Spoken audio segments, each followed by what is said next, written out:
일본 내각에서 결국에는 한국의 모든 방법을 그대로 따라하는 결정이 나오고 있어 논란이 되고 있습니다.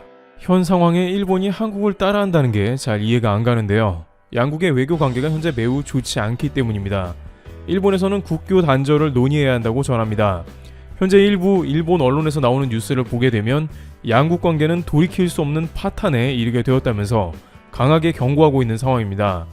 바로 한국 법원에서 위안부 소송 관련 1인당 1억 원씩 지급하라는 판결이 났고, 이것을 일본 정부가 직접 지급하라는 판결로 이어지자 일본 극우 세력을 중심으로 한국에 대한 부정적인 보도가 계속되면서 양국이 파탄을 맞기 직전이라고 합니다.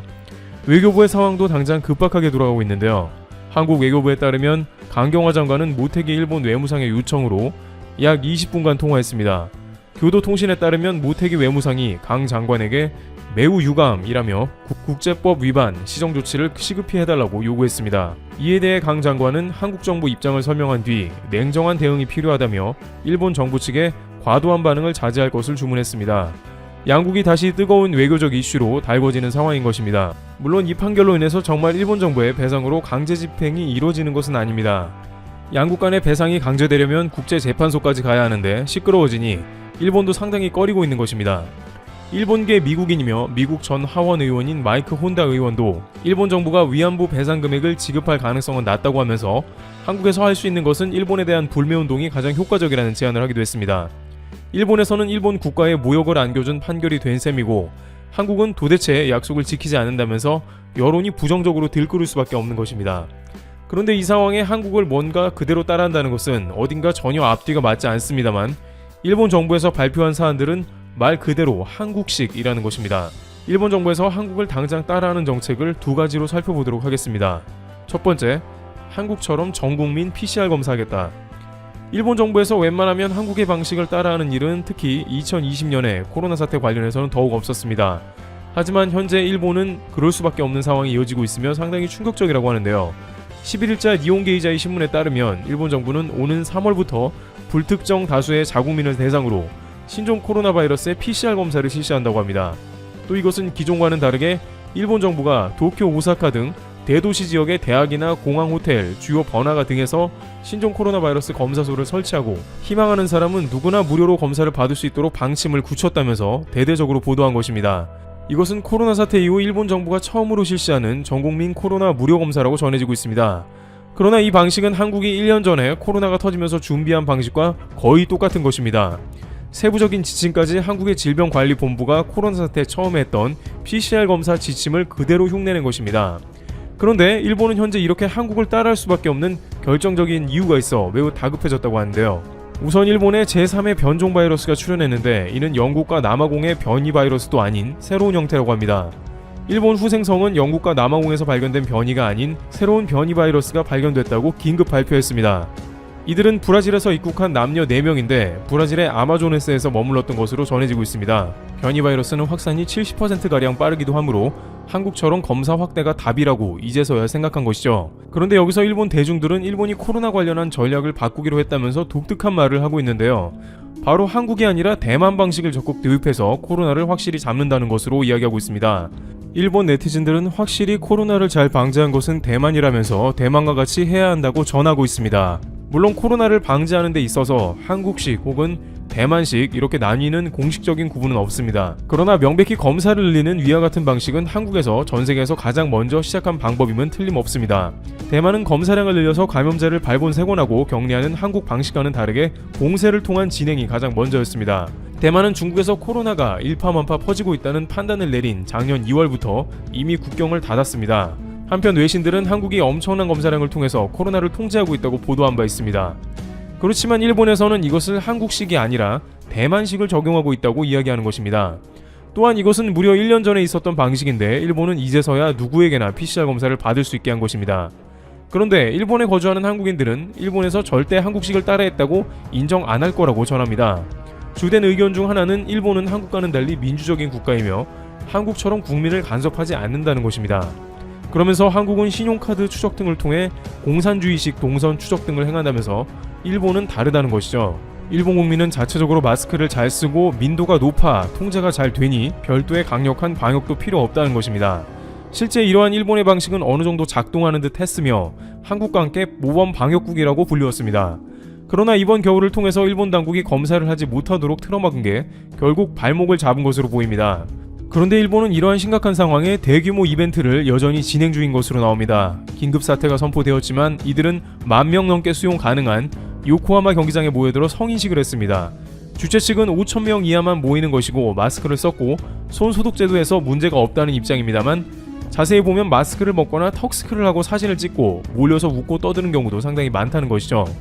코로나가 일파만파 악화되고 일 10,000명으로 향해 가고 잠재 확진자가 일 50,000명도 넘을 거라는 현재 상황에 아무리 한국 방식을 따라하더라도 일본의 코로나 사태는 쉽게 잠재울 수 없다는 의견도 나오고 있습니다. 전문가들은 이제라도 일본이 PCR을 늘리는 건 다행이나 너무 늦었다는 반응이 나오고 있습니다. 두 번째, 일본, 한국과 같은 백신 속도전 하겠다. 현재 일본은 한국과 같이 일사천리로 백신을 접종하겠다는 계획을 세우고 있는 것으로 보입니다. 한국은 정은경 청장이 이와 관련해 백신 접종 시스템을 갖춰놓고 있으며 테스트하겠다고 밝힌 바 있습니다. 관련 문자를 받으면 곧바로 백신을 맞는 프로세스로 들어가고 맞지 않으면 리마인드 문자도 옵니다. 의료기관이나 동네 의원 등에서 준비된 백신을 맞으면 전국적으로 접종은 오래 걸리지 않습니다. 일본도 이렇게 한국과 같이 전국적으로 일사천리로 백신 접종을 진행해보겠다는 포부를 드러낸 것이죠. 특히 스가 총리는 2월부터 백신 접종에 들어가겠다면서 백신 접종을 완성해 올림픽을 대비하겠다고 말합니다. 올림픽 성공은 스가 내각의 핵심 과제이기 때문에 백신 성구매 등 백신에 매달릴 수밖에 없었습니다. 또한 이렇게 일본이 방역에 다소 느슨했던 것도 백신에 올인해서 코로나를 이겨보겠다는 것도 있었는데요. 그러나 일본 지자체에서는 정부의 이러한 지침에 대해 현장을 전혀 모르는 조치라며 펄쩍 뛰고 있습니다. 우선 2월부터 백신을 맞으려면 당장 백신 접종 대상자를 파악해야 하는데 일본은 전산이 갖춰져 있지 않습니다. 따라서 모든 국민에게 접종 희망 쿠폰을 발급해야 하고 우편으로 쿠폰이 도착하는 데까지 한 달 넘게 걸립니다. 또한 일본에 현재 도착할 백신은 화이자 백신이 먼저인데 일본의 냉동고는 10,000개 정도가 보급될 것으로 보입니다. 그러나 지자체마다 어느 곳에 몇 개 냉동고가 분배될지 사전 통지를 받은 곳이 아직 한 군데도 없다고 합니다. 문제는 냉동고가 도착한 다음에 백신을 맞기 시작하면 5일 내에 모두 접종을 끝내야 하는 것도 문제입니다. 쿠폰도 제대로 발급이 안 된 상태에서 백신이 풀리면 자칫 많은 백신이 폐기가 될 수 있는 것입니다. 심지어 유럽에서도 약 25%의 화이자 백신이 접종 타이밍을 놓쳐 폐기되는 상황이기도 합니다. 그러나 진짜 문제는 많은 일본인들이 과연 코로나 백신을 맞으려 할까 하는 문제가 제기되는 것입니다. 따라서 백신 쿠폰 발급 문제와 백신 보관, 여기에 백신에 대한 불신까지 겹쳐 난항을 겪고 있는 것입니다. 이와 같이 일본은 한국의 PCR 검사와 백신 속도전 등 이제서야 한국 방식을 채용하는 모습이 나오고 있습니다. 과연 스가 내각의 한국 따라하기 조치로 도쿄올림픽을 치러내는 계기가 될 수 있을지 귀추가 주목되고 있습니다. 트리블튜브 여기서 마치겠습니다. 감사합니다. 트럼프 행정부가 임기 막판에 또 한 번 중국을 강하게 압박했습니다. 중국 최대 반도체 파운드리 업체이자 세계 4위 SMIC를 블랙리스트에 올린 것입니다. SMIC 입장에서는 심각한 타격이 예상되고 있습니다. 뿐만이 아니라 중국 반도체 전체에 먹구름이 드리웠다는 분석이 나오고 있죠. 지난 21일 SMIC는 미국 상무부의 제재 등록에 대한 입장 성명을 발표했습니다. 10나노보다 작은 고품질 제품 연구 개발에 심각하게 부정적인 영향이 있을 것이다. 다만 단기적인 회사 운영과 금융에 대한 영향은 제한적일 것이다. 물론 절대로 제한적이지 않습니다. SMIC는 사실상 모든 원재료를 미국으로부터 공급받고 있습니다. 따라서 SMIC가 기술 개발에 큰 어려움을 겪는 것은 물론이고 14나노를 뛰어넘는 미세 공정 추격에도 힘이 빠지게 되었습니다. 반도체 기술 자립을 노리는 중국으로서는 상당히 뼈아픈 일이죠. 성장 동력이 멈춘 것입니다. 중국은 이런 상황을 대비해서 대만을 호시탐탐 노리고 있습니다. 현재 중국이 대만을 건드리는 이유가 대만의 TSMC라는 이야기가 나오고 있죠. 지난해까지만 해도 중국의 반도체 굴기는 상당한 위력을 보이는 듯 했습니다. 딱 미국이 나서기 전까지 말이죠. 2019년 미국이 가장 강력하게 꺼내든 제재 카드는 중국의 반도체였습니다. 미국이 보유한 반도체 장비 및 기술의 저작권이 무서운 무기가 되었죠. 트럼프 행정부는 미국 반도체 기업과 화웨이가 거래하지 못하도록 조치를 취했습니다. 제재는 이미 1년 6개월 가까이 이어지고 있습니다. 어떤 결과가 나왔을까요? 중국이 자랑하던 화웨이의 존재감이 바닥으로 가라앉고 있습니다. 그전까지 화웨이는 스마트폰과 통신 장비 사업으로 세계 시장을 야금야금 먹어가고 있었습니다. 결국 중국은 기술 시장에서의 한계에 봉착했습니다. 중국 IT 산업의 근간이 얼마나 약했는지를 보여주게 되었습니다. 쉽게 말해서 스스로 할 수 있는 일이 아무것도 없다는 것이죠. 자, 그런데 중국의 위세가 약해진 데는 대만도 한몫을 했습니다. 화웨이를 포함한 중국 기업들이 승승장구할 수 있도록 도와준 회사가 어디일까요? 사실 미국 회사보다 더 중요한 곳이 있었습니다. 바로 전 세계 1위 파운드리이자 시가총액 1위 대만의 TSMC입니다.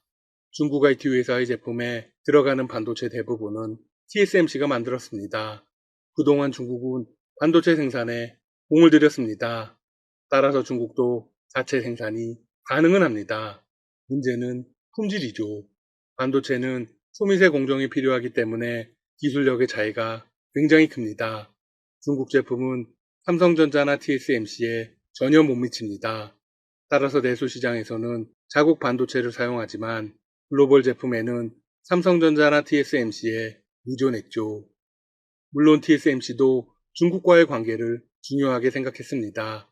그런데 차이잉원 행정부가 들어선 후 대만은 노골적으로 친미 반중 행보를 이어가고 있습니다. 거기다 미국의 제재를 이유로 TSMC가 갑자기 화웨이와의 거래를 원천 중단했습니다. 화웨이 입장에서는 발등에 불이 떨어진 것입니다. 미국의 제재가 시작될 당시 화웨이의 회장은 큰 소리를 쳤습니다. 모든 걸 자체적으로 해결할 수 있다고 했죠. 자체 스마트폰 애플리케이션 프로세스를 만들었다고 자랑하기도 했습니다. 그런데 TSMC가 손을 놓아버리자 아무것도 할 수 없게 되었습니다. 네, 설계도는 있을지 모르지만 정작 생산이 안 되는 것입니다. 전문가들은 중국의 반도체가 발전하지 못한 가장 큰 이유는 대만이었다고 지적하고 있습니다. 의존도가 너무 높았던 것입니다. 시진핑 주석은 반도체 자립을 강조하고 있지만 현 시점에서 당장 자립한다는 건 불가능하죠. 이런 이유로 글로벌 언론들은 중국이 대만을 건드리는 이유가 TSMC라고까지 이야기합니다. 반도체 자립을 하는 것보다 대만을 먹어버리는 게 더 빠르다는 것이죠. 물론 이 시나리오는 사실상 불가능합니다. 군사력 측면에서 중국이 더 강합니다. 대만을 건드리면 일단 미국이 가만히 있지 않을 겁니다. 미국 역시 중국을 견제하기 위해서 대만을 중요한 거점으로 삼고 있습니다. 최근 대만은 미국의 최신 무기를 대량으로 수입했습니다. 따라서 대만을 침공한다는 건 미국과의 전쟁을 의미하는 것입니다. 물론 대만도 만만하게 당하지는 않을 것입니다.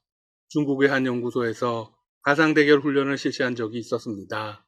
중국의 최정예군과 대만의 최정예군이 붙었을 때 누가 승리하는지 실험했죠. 어떤 결과가 나왔을까요? 대만군이 중국군을 압도했다는 결과가 나왔습니다. 이에 중국 현지에서는 큰 충격을 받았죠. 올해 들어서 대만을 둘러싼 미중 군사적 긴장도 나날이 커지고 있습니다. 미국의 이지스 구축함이 대만 해협을 수차례 통과하자 최근 중국군도 항공모함 산둥함을 출동시켰죠. 지난 21일 중국 현지 언론들은 산둥항모 전단이 남중국해에서 전기 원양 기동 훈련을 갖는다며 대문짝만하게 기사를 내보냈습니다. 전날 대만 해협을 북에서 남으로 지냈다고 발표했습니다. 중국 해군은 앞으로도 훈련 필요성에 따라 동일한 활동을 계속 시행하겠다고 경고한 상황입니다. 이에 대만 국방부도 나섰습니다. 중국 항모가 대만 해협을 통과해 남중국해로 진입한 사실을 확인하고 전군을 동원해 모든 과정을 추적 감시하겠다고 밝혔습니다. 한편 지난 18일 저녁에는 미군 구축함 마스티노가 대만 해협을 통과하며 중국을 견제하는 항행의 자유작전을 수행한 바 있습니다. 미국과 중국은 남중국해에서의 존재감을 과시하기 위해서 서로 핑퐁 게임을 하고 있습니다. 이런 와중에 중국이 대만의 TSMC를 빼앗는다는 건 확실히 불가능한 시나리오네요. 설사 대만을 삼켜 TSMC를 가지고 온다고 해도 써먹을 수 있는 방법은 없습니다. TSMC가 중국 기업이 되는 순간 바로 미국의 제재가 가해질 것이니까요. 게다가 기술 자체를 얻을 수 있다는 보장이 없습니다. TSMC에 소속된 연구진이 모두 대만인은 아닙니다. 글로벌 인재들이 일하고 있죠. 그들이 중국 기업에서 계속 일한다는 보장이 없습니다. 게다가 TSMC도 미국의 반도체 저작권에서 자유롭지 않죠. 중국의 기업이 되면 TSMC의 글로벌 위상은 급격하게 추락할 것입니다. 세계 1위 파운드리 자리를 곧 삼성에게 내주게 되겠죠. 이런 시나리오에서 최대의 수혜자는 삼성이 될 가능성이 높습니다. 결론적으로 중국은 반도체 기술이 없으면 끝없이 추락을 하게 될 것입니다. 중국도 고도 성장기로 접어들었기 때문에 노동집약적인 제조업에 몰입할 수는 없습니다. 결국 IT가 없으면 최후를 맞이하게 되겠죠. 아무리 상황이 좋지 못해도 계속 기술 자립을 주장할 수밖에 없는 이유입니다. 현재 화웨이와 SMIC는 모두 미국의 원천 기술이 없는 반도체 제조 라인 구축에 힘쓰는 중입니다. SMIC는 TSMC 최고 기술 책임자 출신을 CEO로 임명했습니다. 어쩌면 현 시점에서 중국에게 가장 필요한 건 삼성일지도 모릅니다. 현재 한국은 미국과 중국 사이에서 중립적인 외교를 잘하고 있기 때문입니다. 중국 현지 언론들은 TSMC의 유일한 경쟁자 삼성전자의 존재가 가장 중요하다는 이야기가 나오고 있습니다. 지금까지 닥터시사TV였습니다. 여러분 시청해주셔서 감사합니다. 구독과 좋아요 부탁드립니다.